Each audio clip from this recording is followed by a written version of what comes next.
İyunun 5-i gecə saatlarında Qazax rayonu Əskipara kəndi ərazisində baş verən qəzada ölən 4 nəfərdən biri prezidentin təhlükəsizlik xidmətində xidmət edirmiş. 1997-ci il təvəllüdlü Ramal Vəliyev prezidentin təhlükəsizlik xidmətində baş çavuş rütbəsini daşıyıb. O, qəza zamanı sükan arxasında olub.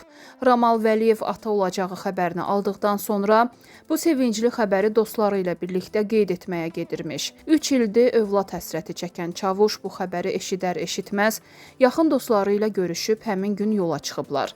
Daha bir məlumata görə qəzada həyatını itirənlərdən biri 2004-cü il təvəllüdlü Nəbiyev Göyüş Fəxrəddin oğlu şəhid Pərvin İskəndərovun qardaşıdır. Qəzada həlak olan Rafət Nəsibovun ailəli olduğu bir oğlan övladının olduğu bildirilir. Digər 2 sərnişin isə subay olublar.